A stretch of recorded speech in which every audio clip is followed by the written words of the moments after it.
Kuni qeerroo istiidiyootti akkam jirtu nagaa keessanii hordoftoota qeerroo istiidiyoo subscribe godha yeroo hunda subscribe irra deebi'aa subscribe godha hundi keessanu Oromoo miliyoona 40tu jira nuti Oromoo miliyoona 40 subscribe godha hin sodaatina arra qeerroo istiidiyoo maa xiinxaluu dhufe sirba Andu'aalam Gosaa sirba isaa xiinxaluu dhufe sirba isaa addunyaa kana fudhatee jira sirbi isaa yaa hordofnumee walumaan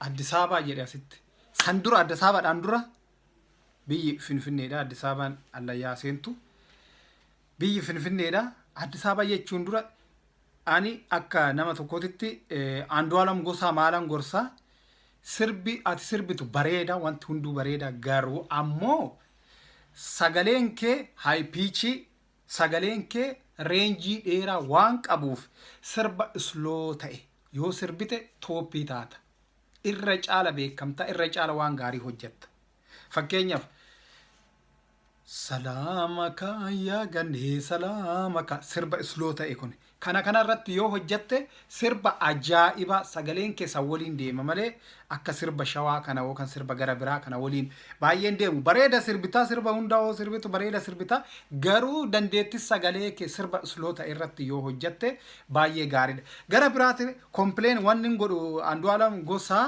addunyaa kana irratti aartiin maalidha waan hin beekamne waan uummata tokko waan awwaalame tokko ol baasanii akka fiilmititti waan ijaan hin mul'anne tokko agarsiisuudha jechaadha.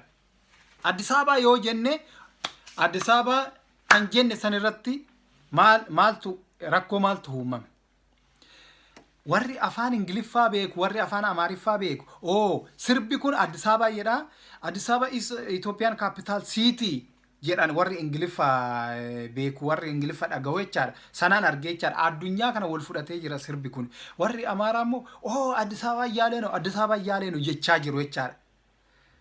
Noi waan awwaalame tokko ol kaasnee waan Oromoo tokko beeksisuuf kanaafuu Finfinnee jennee Addis Ababa jennee fayyadamuun faayidaa hin qabu tan beeksisne eenyudha Addis Ababa beeksisne waan duraan addunyaa irratti beekamee barreeffamee jiru gugulii keessas jiru san beeksisne jechaadha garuu waan haarawa beeksisuuf deemna seenaadhaaf Andu'aalam Gosaa seenaadhaaf waan tokko yaadetoo fayyadamuu danda'a garuu suni Oromoo beeksisuu kan aadaa Oromoo kan biyya Oromoo beeksisuu irratti hin hojjetu jechaadha namni Addis Ababa saniin beeka waan ta'eef isa fudhatee mee Addis Ababaan shakkar baanaa taata malee gaachaa dhugaan dhiigaa kun nama maraacha shakkar baanaa taata malee gaachaa dhugaan dhiigaa kun nama maraacha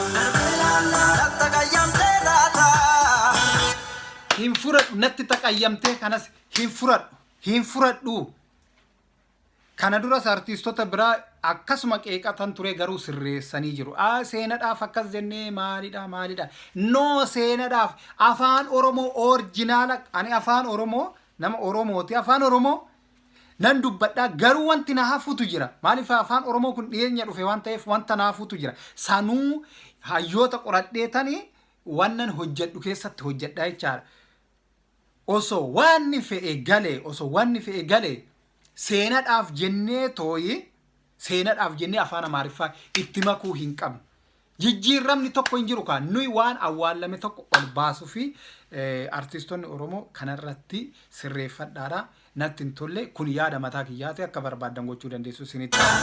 Kurtaa banaa baataa eenyutu sarbee baataa barris bara fakkaataa kan falfaluun furmaatu barraa qabarii. Okay, Andu'aalam Gosaa kilipii keessatti wanti inni mul'isaa ture walaloo keessatti wanti inni jechaa ture waan baay'ee namatti tolu sani gabaabsee tuman jedha malee hunda isaa irraa hin dubbadhu kilipii keessatti maal mul'isaa ture gootota Oromoo hunda isaaniitu akka sirriitti mul'annetti mul'isee sunnatti tole kilipiin isaa baay'ee bareeda garuu wanti as keessatti hin jaalanne aadaadha sirbi kun guutumaan guututti sirba aadaa shawaati rukuttaan isaa sirba aadaati. Mooderni maal hin jedhu hin jiru. Aadaan mooderni ta'us hin jiru. Waan tokkotu fooyya'a malee mooderni an ta'us hin jiru. Maaliif mooderni hin taane? Waan faranjiin amma hojjattee maashiniidhaan nutti gadi baaste kana yoo agarsiisnu ta'e aadaa miti jechaadha. Aadaa jechuun waan dur waan hin beekamne tokko mul'isu jechaadha. Amma kiliippii Andu'aalam Gosaa kana keessatti akkuma jiruun sirba shamarran yoo shubbisan uffata akka kiyyaa kana uffatanii gurraacha waan uffataniif nan beeka'anii Oromoo waan keessa jiru garuu surree uffatanii warri dhiiratis uffata noormaalii uffatanii faranjiin tallaaluu barbaadu addunyaan tallaaluu barbaadu waan argee hin beekne waan durii waan aadaa hoo ta'e aadaan isaanii sun maalidha kan jedhu aadaan isaanii sun maalidha kan jedhu ilaaluu barbaadu jechaadha. San mul'isuu qabna malee uffata mooderni ta'an akka kiyyaa kana yoo uffanne suni aadaa miti hin mul'isne jechaadha. Aadaa keenya artistoonni Oromoo kanarratti sirreeffachuu qabdu mee ittaaf.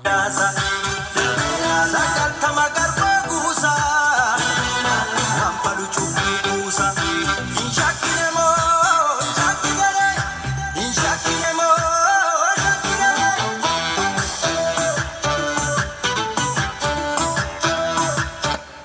as keessatti waan baay'een namatti tolu hin jira waan baay'een immoo xiqqoo ishii tan sirreeffamu hin jira. As keessatti sagaleen Andu'aalam Gosaa perfect baay'ee gaariidha. Perfectis ta'uu baatu perfect hoonan jedhu ammoo parsantii 70 gaariidha. Akkaataa muuziqaan itti qindaa'ellee baay'ee gaariidha. Namatti tola. Seenaan inni jechaa jirullee baay'ee namatti tola. Sanii nan dinqisiifadha jechaadha. Akkaataa inni itti hojjete hunda nan dinqisiifadha. Garuu ammoo maalidhaan mallee dhumarra wanni hin qeequ tokko shubbisni aadaa Oromoo akkaataa qaba. Powerfully fakkeenyaa fi as keessatti kiliippii kana keessatti ijoolleen tun noormaalii miti warri kiliippii kana hojjetan noormaalii miti waan jedhu warra sarkasii yookaan ispoortii adda addaa hojjetu warra sarkasii hojjetan malee warra shubbistoota noormaalii miti. Maaliif akkaataa isaan shubbisa kana keessatti fayyadaman waan nan argeef shubbisni Oromoo akkaataa qaba. Humna itti dabaltuu fi humna itti hir'istu akkaataa qaba. Garuu humna isaatii ol yoo humna itti kennite ni fokkisaa jechaadha. Ispoortii waan hojjechaa jirtu fakkaata malee waan shubbisaa jirtu hin fakkaatu. As keessatti xiqqoo ishii humna akka malee itti dabalanii sanirraa illee xiqqoo ishii hin jaalanne. Kanaafuu kanuma jechuun barbaade kanaan alatti waan Andu'aalam Gosaa hojjete wanti baay'een gaariidha. Artistoonni Oromoo hunduu egaa qeeqa kiyya kana dhaggeeffataniitu artistoonni Oromoo hunduu waan akkasii kana eeggachaatu deemuu qabna. Waan aartii keessatti dubbatamu baay'eetu